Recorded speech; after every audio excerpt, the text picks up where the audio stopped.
Okay, student, today we will study Coulomb's law. Let both the charges are positive, ठीक है, then they will repel to each other. इसका force इधर लगेगा, इसका force इधर लगेगा, ठीक है. Same as if both are negative then they also have repulsion force, ठीक है.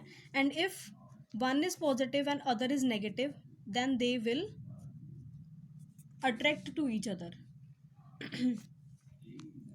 Okay, now let the charge here is q1 and it is q2.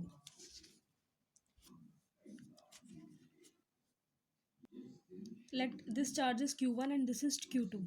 Now the force will be directly proportional to the charge q1 and it is directly proportional to the charge q2 also. अगर हम इन दोनों को इकट्ठे लिखें तो ये क्या बनेगा, F is directly proportional to Q1 and Q2, ठीक है.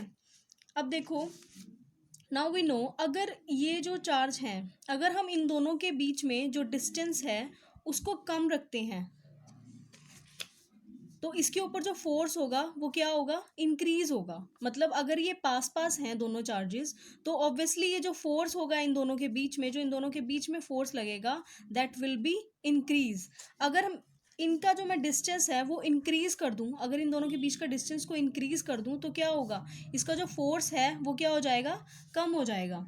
अगर कोई चीज़ पास पास है तो उसका फोर्स ज़्यादा होगा एज कम्पेयर अगर कोई चीज़ क्या है, दोनों ऑब्जेक्ट जो हैं वो क्या हैं, दूर दूर हैं, तो उसका क्या होगा, फोर्स डिक्रीज होगा. Same F is inversely proportional to the R square. R जो है इन दोनों के बीच का क्या है, डिस्टेंस है. The distance between these two charges are R and it obeys the inverse square law. So F is inversely proportional to the R square. This is equation number first and this is second. अगर हम इन दोनों को इकट्ठा लिखें तो ये क्या बनेगा, F is directly proportional to Q1 Q2 upon में आर स्केयर. तो this is our Coulomb's law कि जो F है, जो फोर्स लगता है किन्हीं दो चार्जेस के ऊपर, वो डायरेक्टली प्रोपोर्शनल तो होता है उन दोनों चार्जेस के प्रोडक्ट के और इनवर्सली प्रोपोर्शनल होता है आर स्केयर के. इट मीन्स अगर हम दोनों चार्जेस की वैल्यू को इंक्रीज करते हैं, अगर हम Q1 की वैल्यू को इंक्रीज करें या फिर Q2 की वैल्यू को इंक्रीज करें तो उसके साथ जो फोर्स है वो भी क्या होगा, दैट विल ऑल्सो इंक्रीज. अगर हम Q1 को Q2 को डिक्रीज करेंगे the force will also decrease. Now in this, अगर हम आर स्केयर को, if we increase the value of R square तो क्या होगा, ये इनवर्स में है, इसके इनवर्सली प्रोपोर्शनल है, then force will be decrease. And if we decrease the R square, मतलब अगर हम इसके डिस्टेंस को डिक्रीज करेंगे तो फोर्स क्या होगा, इंक्रीज होगा. Okay, now we have find here that F is directly proportional to the Q1 and Q2 and inversely proportional to the R square. यहाँ पे देखो कि ये क्या है, प्रोपोर्शनल है. प्रोपोर्शनल का मतलब होता है कि ये नियरली इक्वल है, कि जो फोर्स यहाँ पे एक्सपीरियंस हो रहा है वो क्या है, नियरली इक्वल है इस इक्वेशन के, इस वैल्यू के. अगर हमें इसके एग्जैक्ट इक्वल करना है तो हमें क्या करना पड़ेगा, इस प्रोपोर्शनैलिटी साइन को हटाना पड़ेगा. इस प्रोपोर्शनैलिटी साइन की जगह हमें क्या चाहिए, यहाँ पे इक्वल का साइन चाहिए. अगर यहाँ पे इक्वल का साइन हो जाएगा तो क्या हो जाएगा, फोर्सेस बिल्कुल डायरेक्ट इक्वल है इस टर्म के, ठीक है. तो हम क्या करेंगे, इस प्रोपोर्शनल साइन को हटाने के लिए कोई एक कांस्टेंट वैल्यू लेते हैं कि अभी ये इक्वल नहीं है. इन दोनों को इक्वल करने के लिए हमें क्या करना पड़ेगा, यहाँ पे किसी एक टर्म की मल्टीप्लाई करनी पड़ेगी. उस मल्टीप्लाई से क्या होगा, ये एग्जैक्ट इक्वल हो जाएंगे. तो हम यहाँ पे मल्टीप्लाई करते हैं के, तो ये क्या हो जाएगा, साइन, प्रोपोर्शनल का साइन किस में चेंज हो जाता है, इक्वल के साइन में. तो यहाँ पे क्या होगा, F इज इक्वल टू के Q1 Q2 अपॉन में R square, and here K is constant of proportionality. Okay, now we will see the definition here. Coulomb's law in electrostatic. It states that, ये क्या कहता है, the force of interaction between any two point charges, जो force of interaction होती है इनके बीच में, जो इंटरेक्शन का फोर्स लग रहा है दो चार्जेस के बीच में, is directly proportional to the product of the charges, वो डायरेक्टली प्रोपोर्शनल किसके होगा, जो उन दोनों चार्जेस का प्रोडक्ट होगा, and inversely proportional to the square of distance between them, और इन्वर्सली प्रोपोर्शनल होगा उनके डिस्टेंस के स्क्वायर के। The force act always along the line joining the two charges, मतलब जो फोर्स है वो हमेशा कैसे एक्ट करेगा, ये दो पॉइंट हैं, पॉइंट चार्जेस हैं, हमने इसको कैसे ज्वाइन कर दिया है, एक लाइन से। लेट अस कंसीडर, हम यहाँ पे कंसीडर करते हैं, लेट करते हैं two point charges Q1 and Q2, हमने लेट किया कि दो पॉइंट चार्जेस हैं Q1 और Q2, are separated in vacuum by a distance R, और उसके बीच में डिस्टेंस जो है वो क्या है, आर है। Now according two columns law, F is directly proportional किसके होगा, Q1 और Q2 के, ये इक्वेशन लेट कर ली हमने फर्स्ट, और एफ किसके इन्वर्सली प्रोपोर्शनल होगा, आर स्क्वायर के, ये इक्वेशन होगी second. By combining first and second, अगर हम इन दोनों को कंबाइन करते हैं, we get, what will we get F is directly proportional to the Q1 and Q2 and inversely proportional to the R square, okay. And if we and if we remove this proportionality sign, then we have to multiply here a constant number, and what we called it k, and k is called as the constant of proportionality, okay।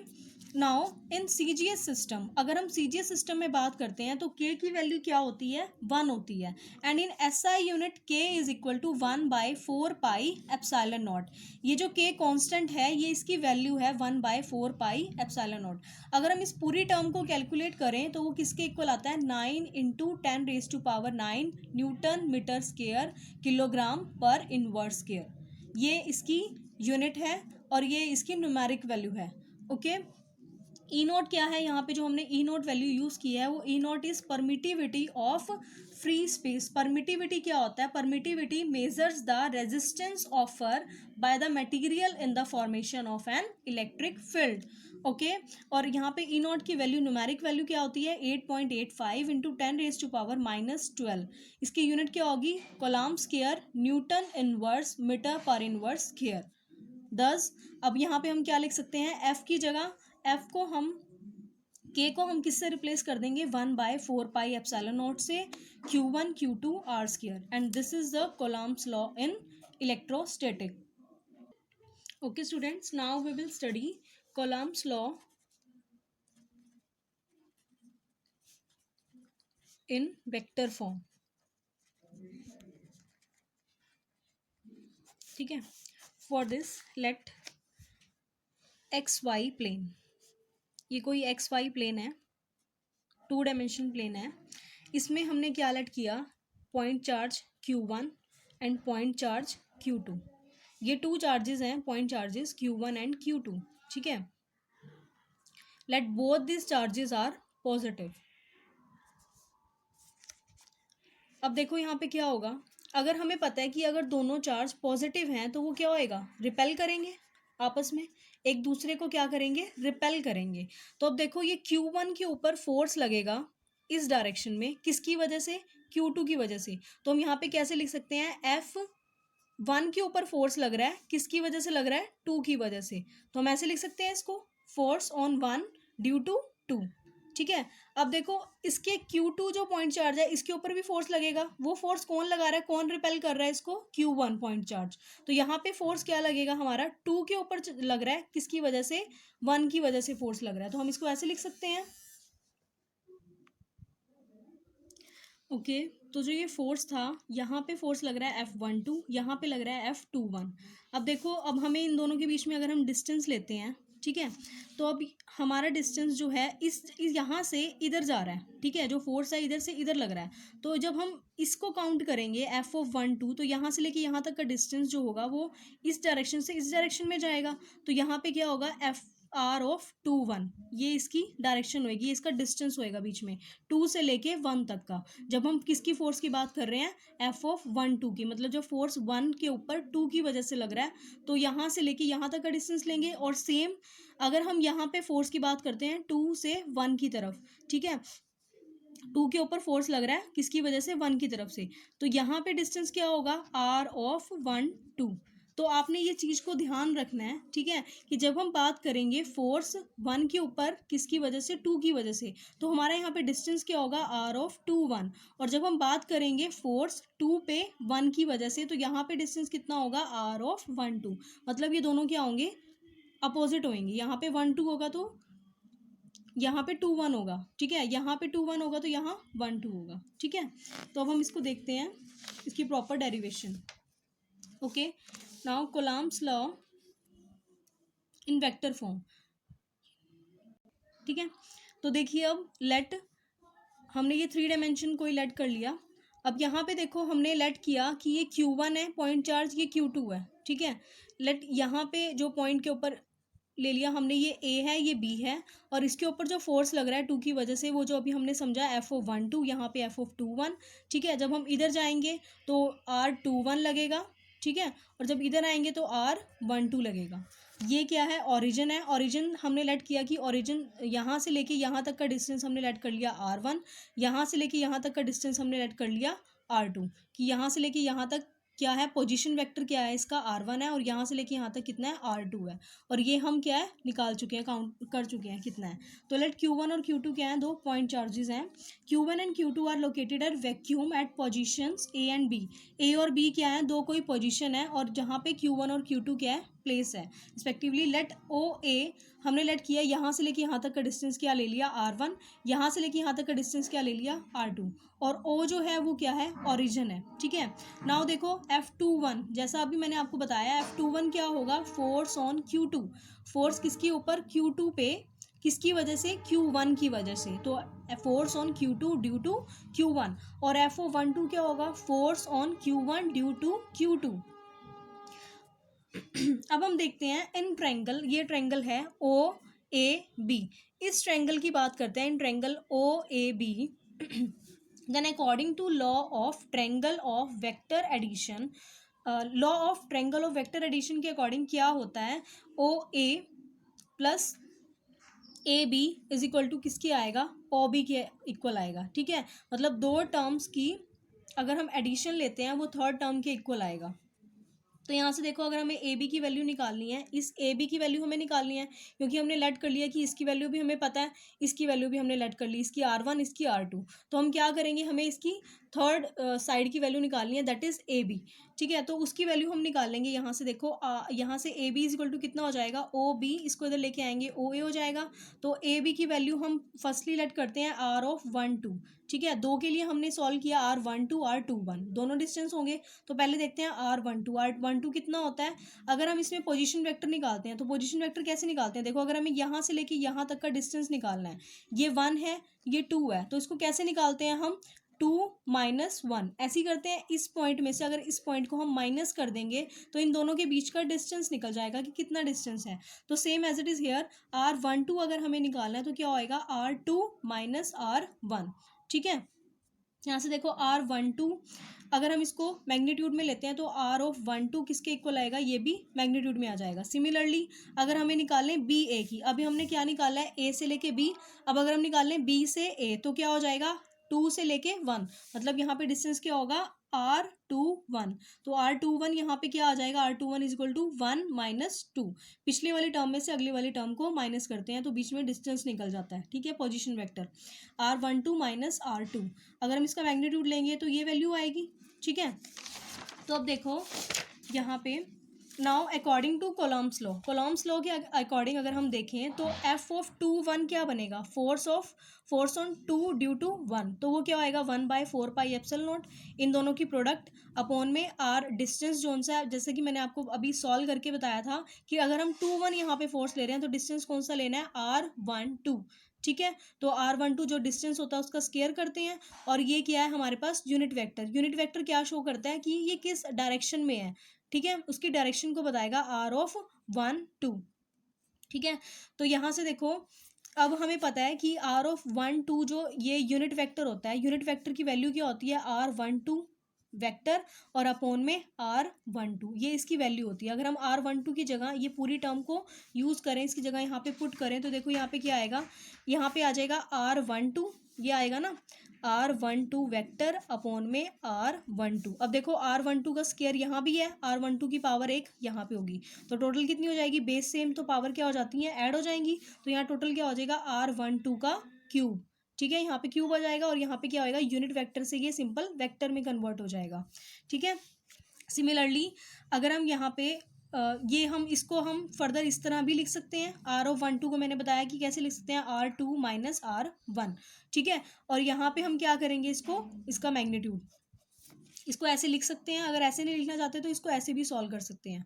ठीक है, no problem. Similarly अगर हम 1-2 के लिए निकाल लें, अभी हमने फोर्स निकाला है F21 के लिए, अब निकालते हैं F12 के लिए। तो यहाँ पे क्या आएगा, 1/4πε0 Q1 product of these 2 point charges, और यहाँ पे क्या आ जाएगा, R21 का क्यूब। ये क्यूब ऐसे ही आया, देखो यहाँ पे स्क्वायर आएगा, स्क्वायर के बाद यहाँ पे ये कैप लगेगी, यहाँ पे कैप लगेगी। ठीक है, R21 कैप आएगा यहाँ पे, और R21 कैप की वैल्यू यहाँ पे फर्दर क्या होएगी, R21 वेक्टर अपॉन में R21। मैं यहाँ पे ये वैल्यू पुट कर दूंगी तो यही बनेगा, देखो R21 वेक्टर और अपॉन में यहाँ पे स्क्वायर था। ठीक है, स्क्वायर के बाद ये क्यूब दोबारा सेम वैसे ही करना है जैसे हमने ऊपर पार्ट सॉल्व किया है, तो यहाँ पे क्यूब आ जाएगा। ठीक है, हम इसको ऐसे मैग्नीट्यूड में भी लिख सकते हैं फर्दर। तो अब ये देखो यहाँ पे यहाँ से अगर हम देखें, जो R(1)2 जो है, R(1)2 वो इस डायरेक्शन में है, R(21) जो है वो इस डायरेक्शन में है।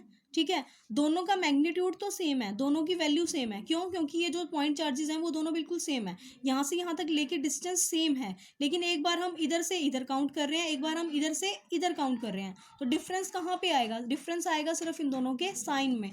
हम ये लिख सकते हैं ना, R(1)2 is equal to R(21) minus of R(21).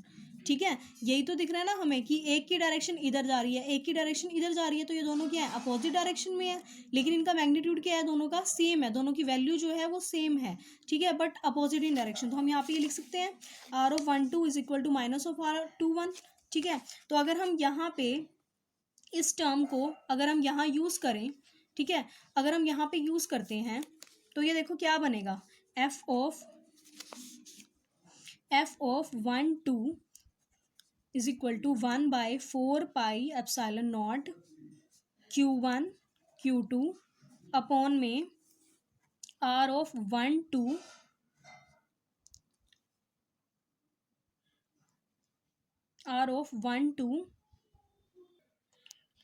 ठीक है, तो R(21) स्क्वायर और R(21) कैप। अब हमें, अभी हमने निकाला, ये हमें पता है R(1)2 is equal to minus of R(21). ठीक है, तो हम यहाँ पे क्या पुट करेंगे, हम यहाँ पे F(1)2 is equal to 1/4πε0 Q1 Q2, इसकी जगह हम क्या पुट कर दें, R(1)2, लेकिन किसका, माइनस का। ठीक है, तो यहाँ पे भी क्या आ जाएगा, R(1)2 माइनस। ठीक है, अब देखो स्क्वायर से माइनस तो कैंसिल हो जाएगा, लेकिन ये वाला माइनस क्या है, बाहर आ जाएगा। तो ये F(1)2 किसके इक्वल आ जाएगा, 1/4πε0, ये माइनस Q1 Q2 अपॉन में R(1)2 का स्क्वायर, R(1)2 कैप, ये बन गया। अब देखो ये जो पूरी टर्म है ये किसके इक्वल है, ये पूरी टर्म देखो यहाँ पे हमने सॉल्व किया था, ये पूरी टर्म किसके इक्वल है, ये पूरी टर्म इक्वल है F(1)2 के। तो हम इस पूरी टर्म की जगह क्या पुट कर सकते हैं, F(21), तो यहाँ पे क्या पुट कर देंगे हम, F(21), तो ये क्या आ गया, F(1)2। ठीक है, तो F(1)2 is equal to minus of F(21). तो thus Coulomb's law obey Newton's triangle law of motion. मतलब जो ये फोर्स हैं दोनों में, फोर्स इक्वल तो हैं बट क्या है, अपोजिट है। Okay, that's all for the day. Don't forget to like, comment and share my video. Thank you.